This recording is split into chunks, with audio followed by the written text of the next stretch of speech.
Good afternoon and welcome to 3 o'clock with SOC. Give me a second while I welcome our Spanish-speaking neighbors. Hola, buenas tardes. Gracias por estar con nosotros a las 3 p.m. con SOC.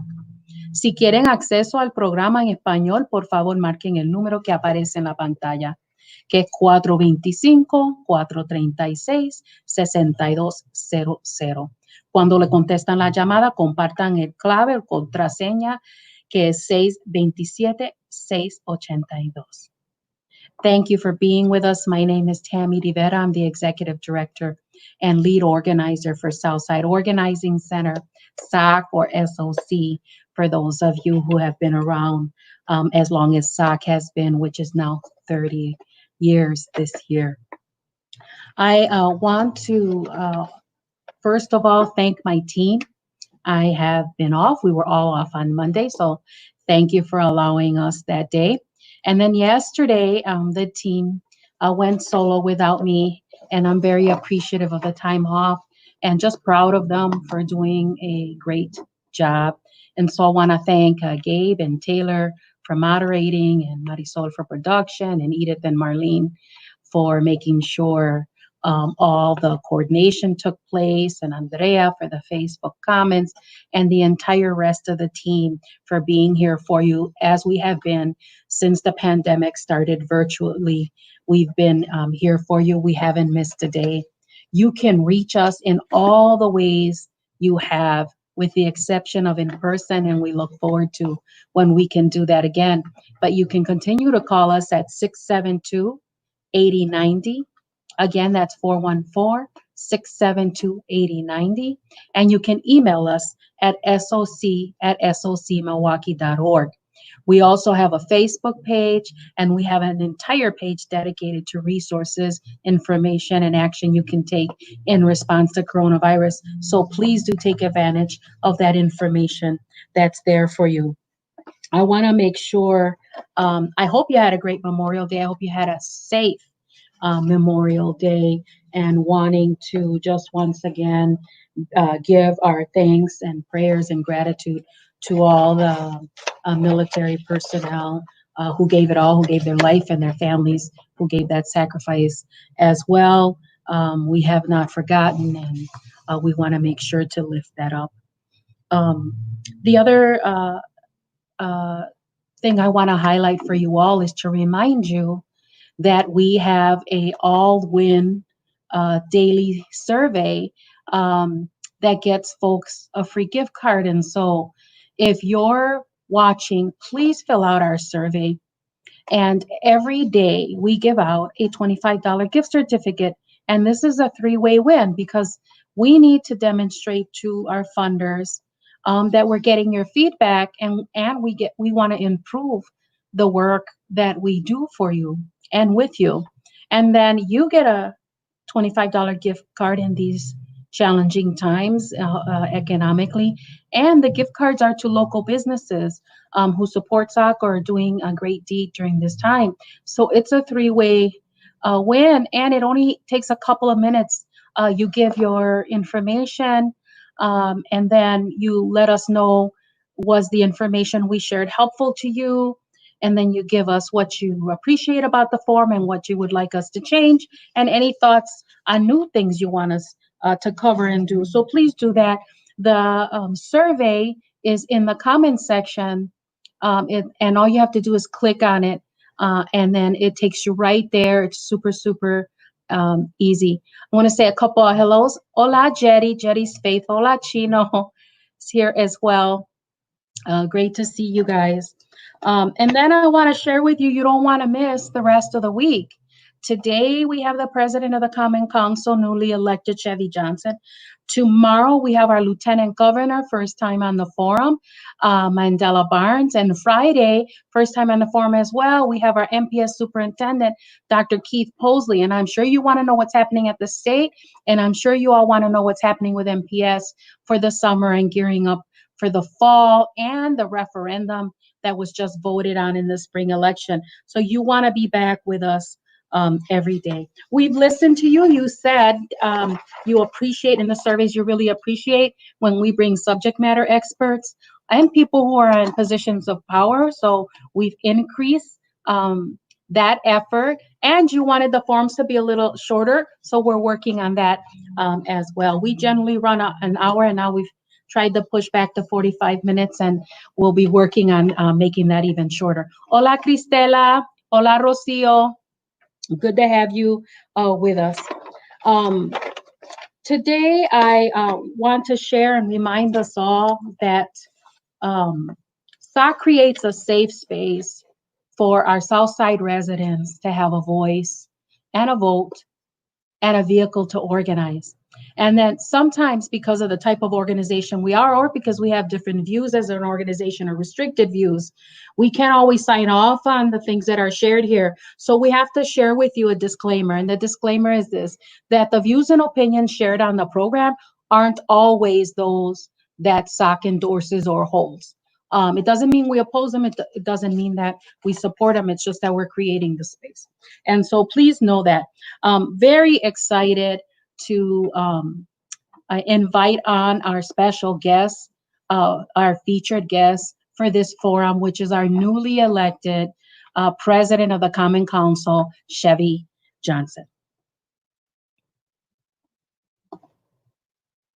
We'll get a second for him to get on. It's going to take a couple of minutes, so we're going to move on to our next section and then bring him in.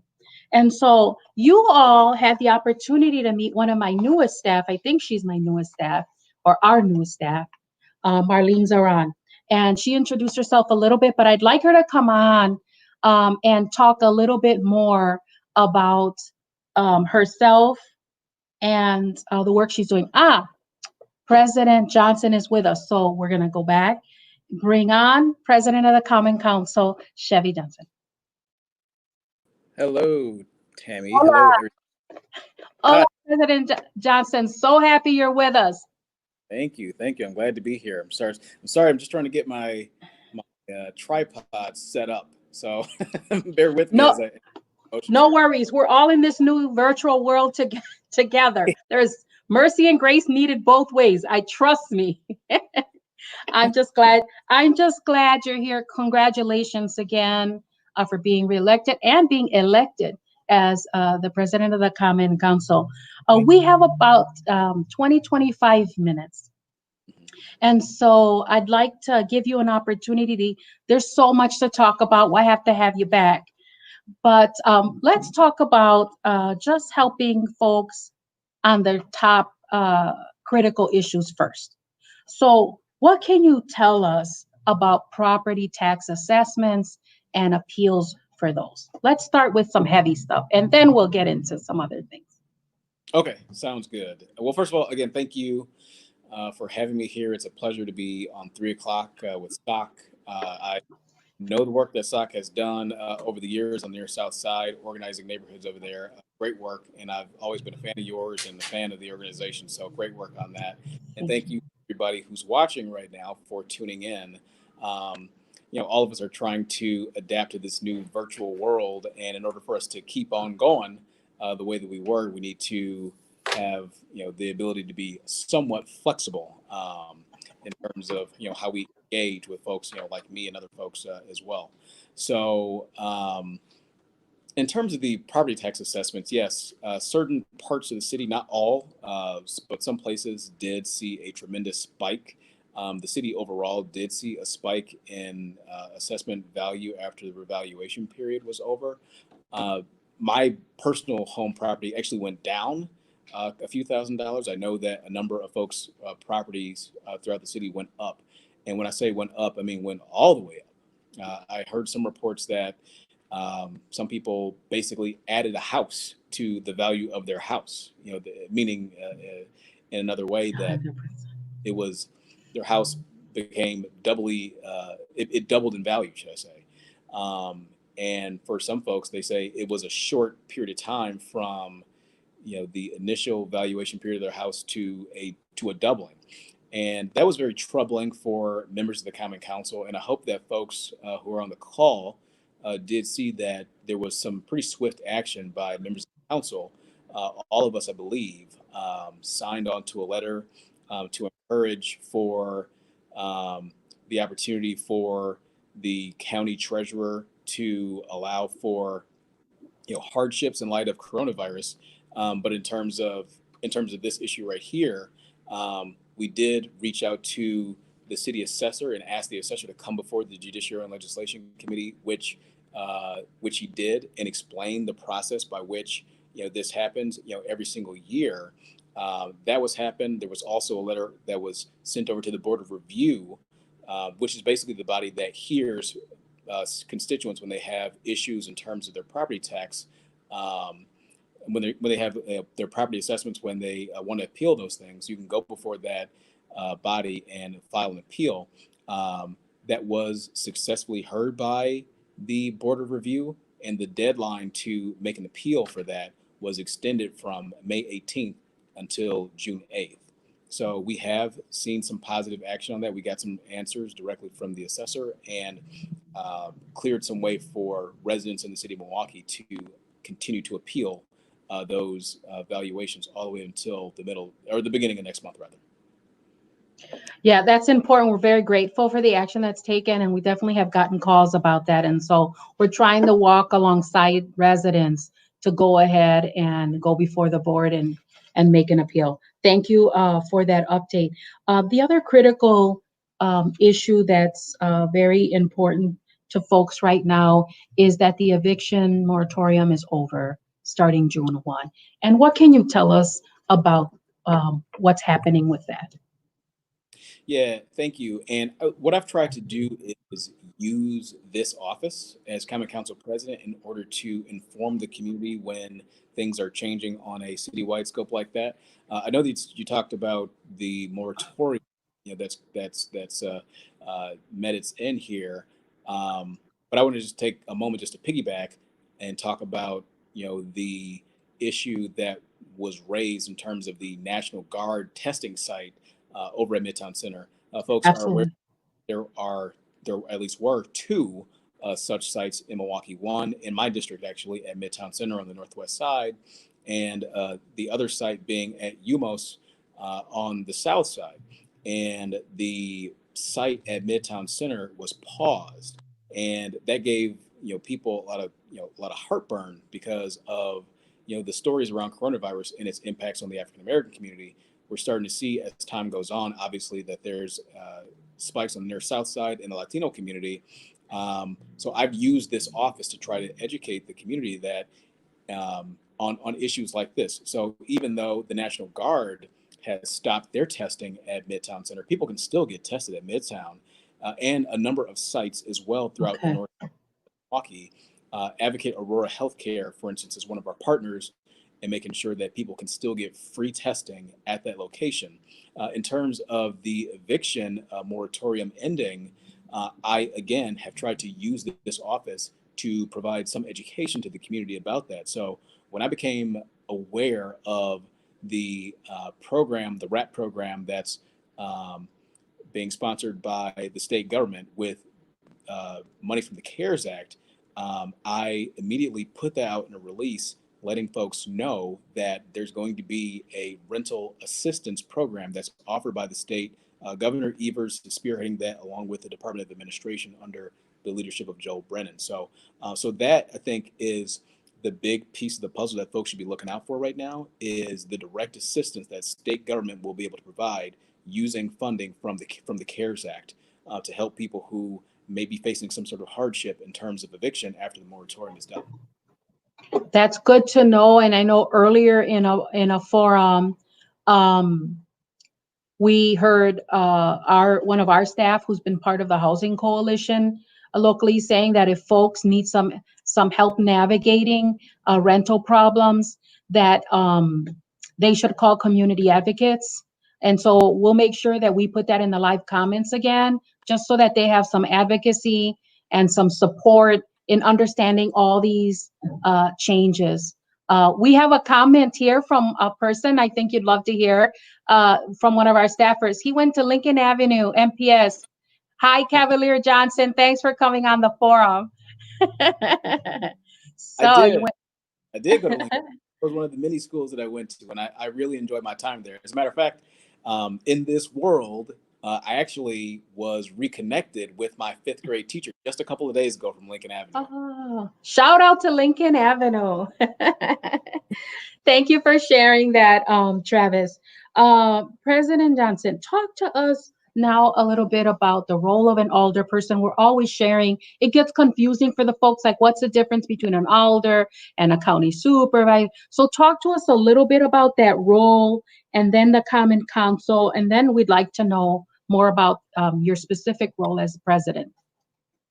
Sure, and thank you for that. And when I am talking to people about the Common Council, generally what I try to do is frame it in the way of talking about the federal government, because people, I think, generally understand the relationship between the executive branch, because you learn about it, Schoolhouse Rock and Mhm. Yeah. school. So you learn about the three branches of government: the executive branch, the judicial branch, and the legislative branch. And for us, um, it's the same way on the local level. So at the top, on the federal government, you've got the president, who's the executive. Then you've got the legislative branch, which is Congress, made up of two houses, the United States Senate, as well as the House of Representatives. For us, as you break it down even further, it's the same concept, same structure. So at the state level, there's the governor, currently Tony Evers, and then you've got the two branches, or the two houses in the state legislature. So you've got the state senate, and you've got the assembly. When you come down to the local level, it's the same thing. So you've got the county executive. We've got a new county executive, my friend David Crowley, and then you've got Mhm. the Milwaukee County Board as the legislative branch. Same thing when you get to the city government. You've got the executive, Mayor Tom Barrett, and then you've got the legislative branch, which comprises members of the Milwaukee County Council, including myself. I'm a council member too. So in Milwaukee, there are 15 council members, and the city is broken up into these 15 different districts, all of which have about 40,000 constituents, making up our roughly 600,000 residents that we have in the city. So our responsibility as alders is to represent the constituents in the business of the city. So when there are issues that our constituents have, we are their advocates. We raise their concerns up to the departments in order to get those things addressed. So if you have a pothole on your block, let's just say, you could call your alder person, and your alder person can get on the phone or send an email over to the Department of Public Works and say, hey, my constituents have been dealing with this issue for some time. We need to get this addressed, right? So things like that: snow plowing, garbage collection, recycling collection, the police department, the fire department, all these departments. We work. The fund is there that all of these services can be delivered to Milwaukeeans, no matter where you live in the city. You could be on County Line Road, way on the northwest side, or you could be down on College Avenue on the south side, and everywhere in between. It's our responsibility to be your voice, to be your advocate, or to make sure that those things, we pass a budget, all those things. So it's creating programming for our constituents and for the city, and it's also making sure that we are the representative for our areas of the city, in terms of getting city business done. Uh, and then in terms of Common Council, in terms of my role as Common Council president, there are some elevated responsibilities there. Um, I've got the responsibility of making sure that I appoint people to various boards and commissions. I've got the responsibility of making committee structure. So all of the standing committees of the Milwaukee Common Council, it's my responsibility to appoint the chairs, the vice chairs, and every member of every single committee.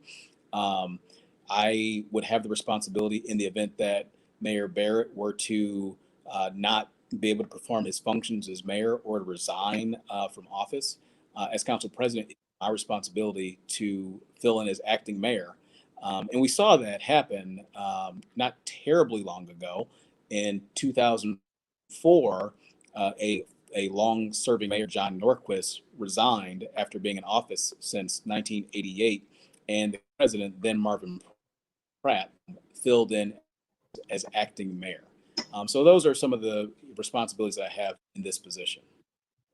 I do remember that time well, when I was organizing during that time as well. Um, President Johnson, so we had the spring election despite the coronavirus and despite the safer at home order. What are some of your thoughts about that spring election, and how can we protect the fall election, folks in the fall election? Should we still be dealing with the COVID Yeah, 19?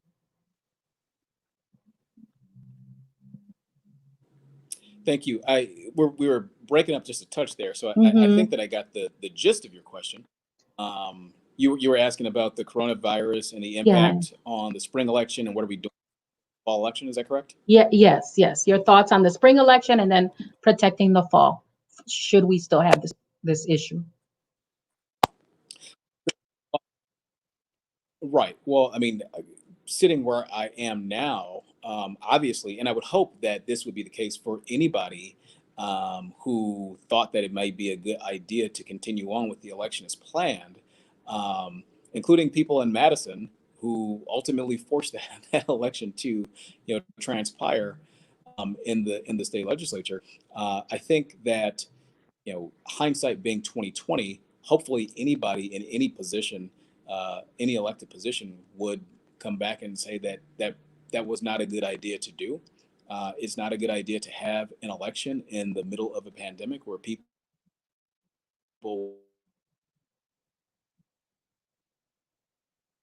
would be in close contact, many grocery stores and other places around with equipment, like our constituents um, who end up having to deal with the potential community spread of this when you're in an environment. Um, it's no surprise to folks on this call, and I think generally that the most consistent vote block is made up of seniors. And if you think about seniors, you think about people who sometimes, many times perhaps, uh, some underlying health condition or concern. And we know from the science that those are the types of folks that are the most susceptible to contracting the coronavirus, of which, of course, there is no cure, no vaccine currently. So, in hindsight, for anybody, I would hope that you would think that that it would not have been a great idea to move forward with the election the way that happened, this past spring and a couple of times since in Wisconsin. In terms of what's happening this fall, I was proud to co-sponsor Alderwoman Dimitrievich's first piece of legislation as she came on board to the Milwaukee Common Council from the Milwaukee County Board of Supervisors in offering an opportunity for us to engage in a safe vote practice so that we increase the opportunity for our constituents to vote by mail, so they don't have to go into a traditional polling site, so that they can get a ballot, at their home and vote that way without having to come into contact with the public like they would generally. So that's what we're looking at for the fall. Of course, I mean, I believe, and maybe we have to do this. I don't know the answer to this off top, but maybe we have to have some form of in-person voting. I wouldn't be surprised if that were the case, but to the extent possible, the council is going to try to make sure that we present opportunities for all of our residents to be able to continue to cast their ballot, to do so in a timely manner, but to also do so with safe physical distancing implemented time as well. So that's what we're looking at for the fall.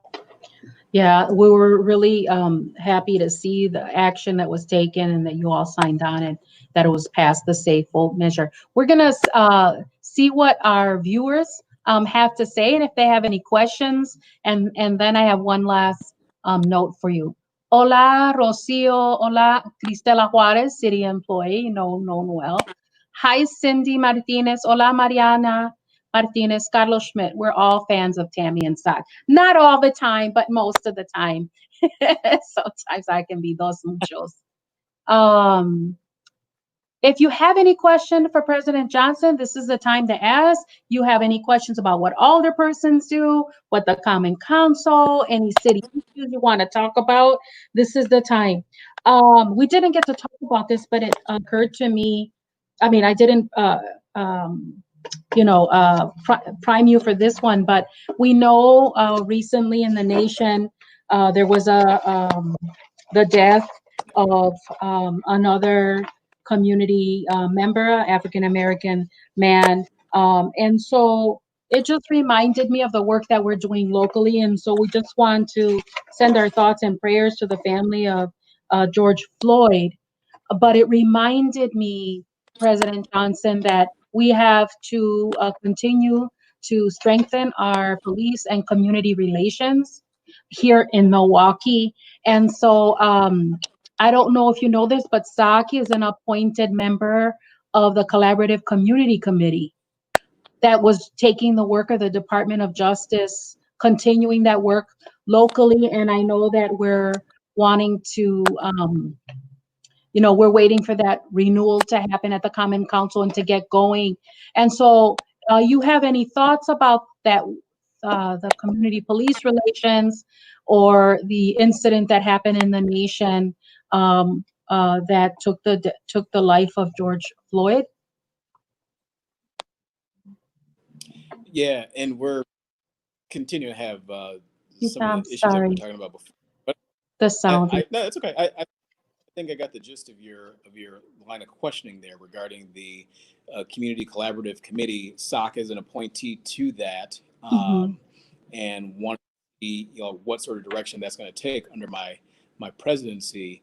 And I'll tell you this, going off the first thing that you mentioned regarding the gentleman, African American male in Minneapolis, who was on the ground, and an officer had his knee, looked to me like on his neck, and the gentleman said a number of times that he could not breathe, which is something that should be echoing of Americans from coast to coast right now, because this is not the first time that this has happened, and this is not the first time this has happened and has been captured on video. Um, you're absolutely right in that there is work that continues to need to be done regarding policing and communities of color. That's one of the chief reasons why I've been an advocate, since I've been on this council, and I'm always going to be an advocate for having our police department, even though it's been legislated in Madison and it's out of our hands. It's not something that's out of my mind. Of making sure that our police are representative of the communities in which they serve.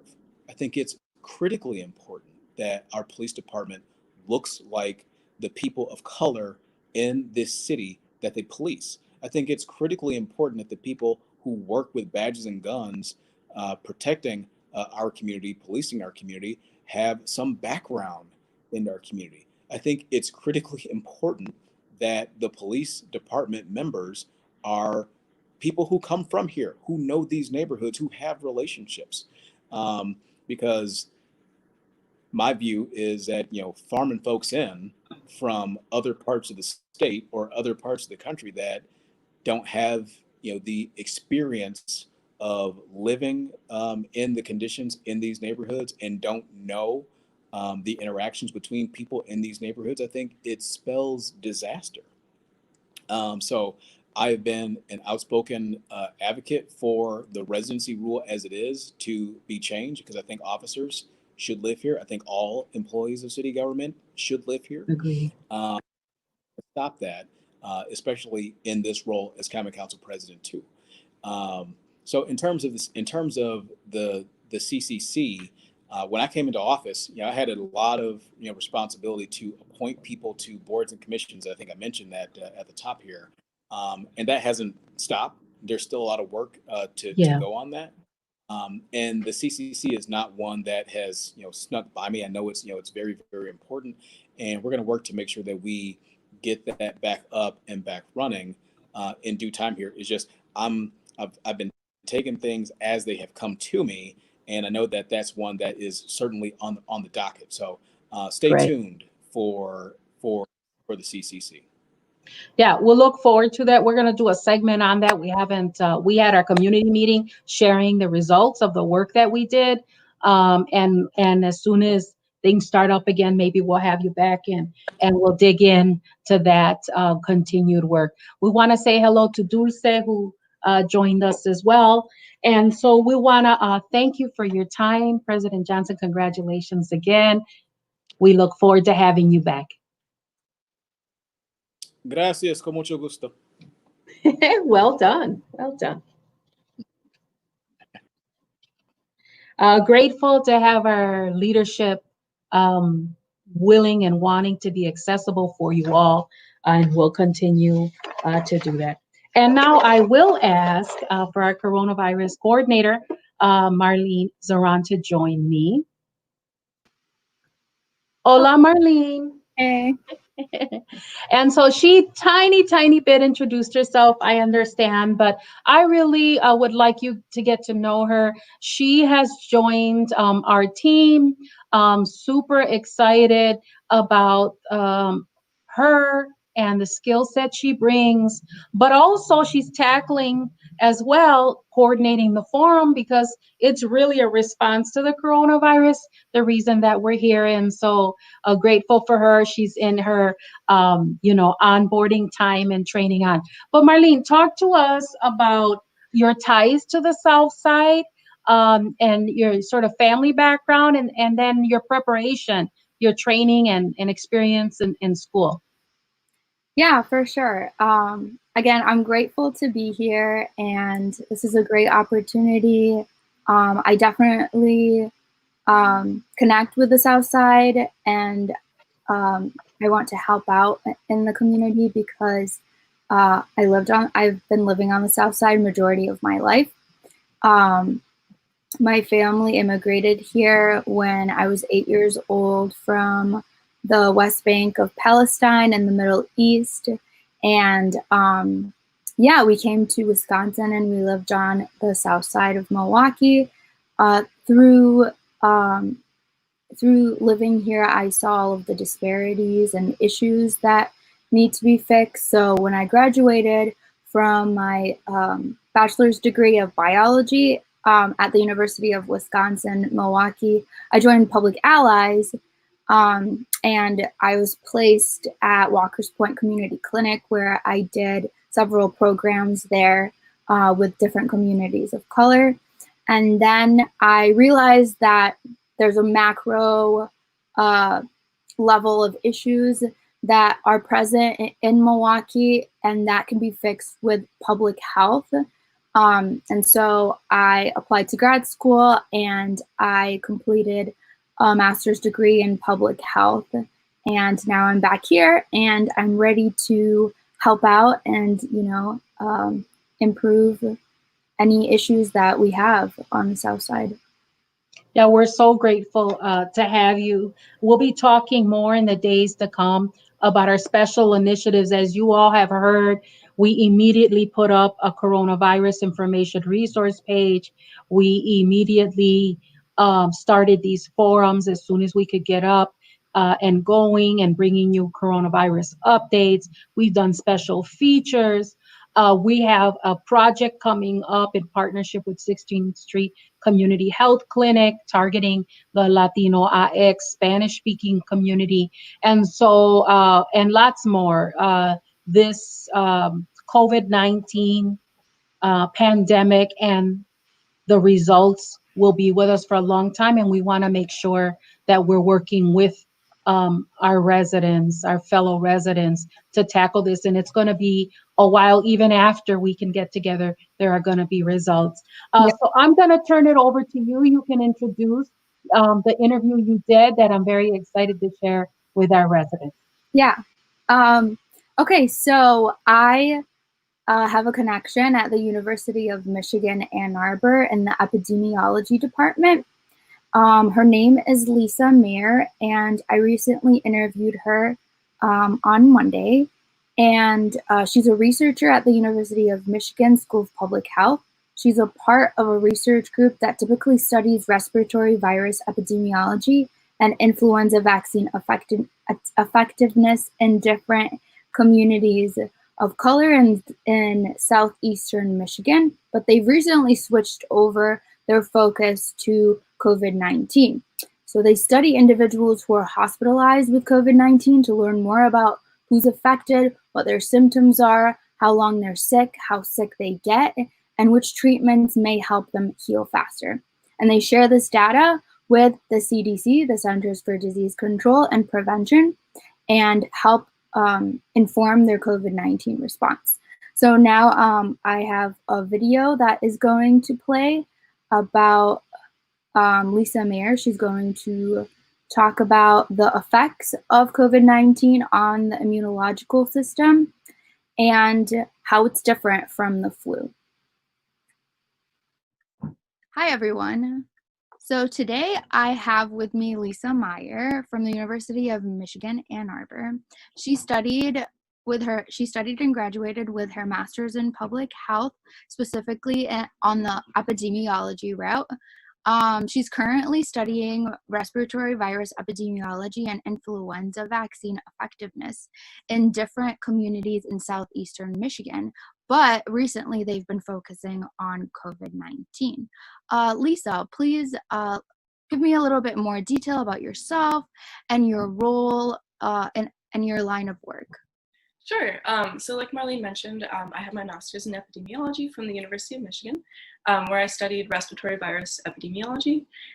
So since the COVID-19 response happened, I've been working with my research group specifically to look at people who were hospitalized with COVID-19 and some other respiratory illnesses to try to learn a little bit more about what COVID-19 looks like, especially in people who have to go to the hospital for it. We look at things like what their symptoms are, how long they're sick, and maybe a little bit of like what kind of treatments or therapies might help them get better faster. So I'm working with my group at the University of Michigan School of Public Health, and we're also collaborating with researchers at the University of Michigan Hospital System and with an international consortium of researchers who are kind of doing the same thing in a lot of other hospital systems across the world. So they're trying to kind of pull similar data from similar patients so that we can look at like bigger picture things that might be happening all over the place. So today I'm going to tell you just a little bit about what happens in your body when you get COVID-19, how your immune system responds, and specifically a little bit about how it's different from the flu. So firstly, there are kind of two components to your immune system. So the first part is physical barriers, things that are designed to keep viruses from getting into your lungs where they can make you sick. So usually that's like your skin and your nose and your mucus and nose hairs that all work to kind of like keep them out. Unfortunately, sometimes this doesn't work and you get a virus that makes its way all the way into your lungs and into a cell. When this happens, your cell kind of sounds the alarm and your body starts going through all these processes that are designed to get rid of the virus as quickly as possible.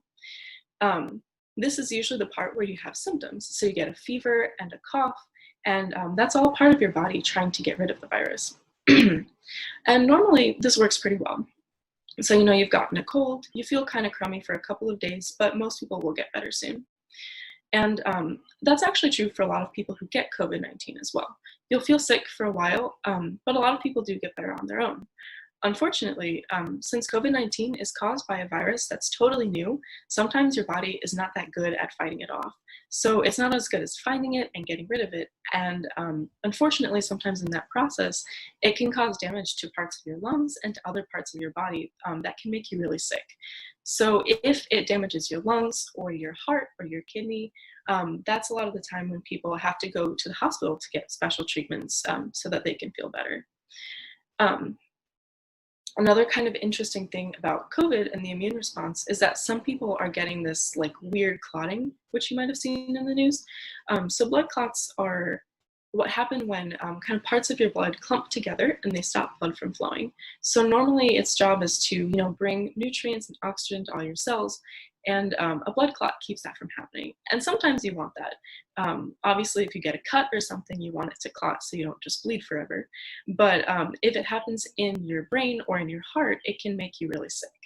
And this, unfortunately, in COVID-19 is even happening for people who are young and people who are otherwise healthy. So it's just kind of another quirk of the disease that people are still kind of trying to understand. And this is something that so far has been unique to COVID-19. So the flu or influenza, you probably know it's a respiratory virus. You'll also you'll get a cough, you'll get a fever, and in a lot of ways it does have some similarities. But what's different is that these really serious side effects with the flu they're really pretty rare. They really don't happen in people very often, and especially not if you're healthy otherwise. So another important part is that there are things that doctors can do that will help you get over the flu faster. So there are medications like antivirals, like Tamiflu, that can help you heal from the flu faster. And since COVID-19 is new, they don't really have all those drugs set up yet. So even though doctors can still help you kind of feel better or get better faster, there's nothing that specifically will get rid of COVID-19 in your body. So the important kind of takeaway from this is that for most people, a COVID-19 infection, you'll feel bad, but most people will get better. But unfortunately, for some people, you can have a really serious side effect like damage to your lungs or to your heart, or this blood clotting thing that I mentioned earlier. And it's important to know that even if you're healthy, you can have side effects like this, even though it is pretty rare, so you don't have to panic. But it's important to consider that if you are at higher risk, so if you're older or if you have another health condition, some of these serious effects might be a little more common. And so it's important to try to keep yourself healthy and try to keep yourself from spreading this virus to people who could get really sick from it. Okay, that's awesome. Thank you so much for explaining all of that. Do you have anything else to add on to that? Maybe any advice on how to approach coronavirus? Sure. So I think the most important thing is to make sure you're kind of keeping up with the CDC guidelines and then any other guidelines that your state or local health department might have. So there's a lot of things about like recommending washing your hands, cleaning high-touch surfaces in your home, staying far apart from other people, and avoiding physical contact. That'll kind of help keep you from getting sick. And then if you do get sick, it's important to make sure that you stay home and you try really hard not to spread it to other people as well. Thank you so much, Lisa. That was very helpful. Thanks for all that information. Sure, thank you so much. I'm happy to be here. Yeah, for sure.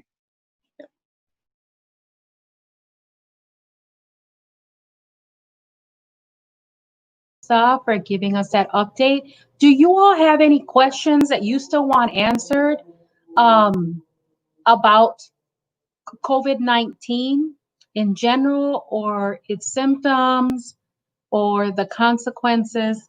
Go ahead and ask them and we'll try to get those answers to you. So grateful for Marlene bringing on this guest. We have been paying attention to the questions you have, and there's questions being raised about the immune system and how that is impacted if we're taking extra measures to sanitize everything, because part of the immune system, as was shared earlier by Commissioner Kowalik, Health Commissioner Kowalik, is to build it up for times like this. And so as we sanitize and keep away from people, we're not being as exposed, and our immune system is not getting as stronger and stronger because of what it's battling. And so that interview was in response to that question. And then the other question people had been asking is, how does it compare to the flu? So we're trying to get those answers for the questions that you all are concerned about. So very grateful for that special guest. And so what we'd like to do now is remind you, we are dealing with some critical issues, but we cannot forget the census. The census and being counted in the census affects our representation, as President Johnson shared in Congress. So he was talking about our system, but who sits on there, how many seats we get to represent us, is based on our population. And then he also talked about all the services that the older persons can help you with. And many of those services about our quality of life, schools, roads, infrastructure things, come specifically also from the funds we get back from the federal government based on our population. So want to remind you, don't forget about the census, and we're going to share a video now to encourage you to go ahead and participate. Taking the census is as easy as making a mangonada. It takes 10 minutes to fill out the census. Starting March 12th, the Census Bureau will be sending out letters with instructions on how to take the census. You can take the census several different ways, by mail, by phone, or online. Any information you share is confidential, and everyone should take the census, even if you're undocumented. Taking the census is safe, easy, and a powerful way for your voice to be heard. If you want more information, go to WeCountCensus.com. Thank you, Gabe, for always bringing us different ways to inspire us to fill out the census and to understand it. I want to say a couple more hellos. Hola, Enrique Murguía, I see you. Maria Alicia, hola. Gracias por estar con nosotros. Thank you for being with us. If you have any questions for us, please do put them in the comments section. We're happy to try to get the answers for you. The other thing we want to make sure that we lift up is our daily drawing for a $25 gift certificate. So I'm going to invite Marisol Diaz, our communications manager, on to promote participation in that activity. Hi, Community Forum. Reminding you of our daily $25 gift certificate drawing by filling out the survey located in the comments section. In the following day's forum, we'll announce the winner. It's a quick 5-question survey, and you can enter daily and win daily. Thanks for those of you who have been filling them out, and thanks for tuning in. Now let's find out who's today's winner. Congratulations, Diana Becerra. You are the winner of today's daily drawing based on the people who filled out the surveys yesterday. Please contact us at our email. That's how the process goes. You have to send us an email, and that gets your the process going for you to claim the gift certificate, because we need you to do a couple of things in order to do that so we can document all that information. So please do email us at soc@socmilwaukee.org. I want to remind you, please fill out the survey. How many of you have not filled out a survey? Yay, Diana. I see you excited. How many of you who are with us today haven't filled one out yet? How about you commit to filling out a survey for the first time? No shame if you haven't. We just want to encourage you to do it now. So how many of you have not filled out a survey? Dulce saying, felicidades, Diana. Congratulations, Diana. Let's have a couple of commitments. And those of you who are with us daily, our faithful, super viewers, are always welcome to fill it out every single day. All you have to do is be with us in the program. I want to remind you, you don't want to miss the program tomorrow or the next day, because tomorrow we have our Lieutenant Governor Mandela Barnes with us.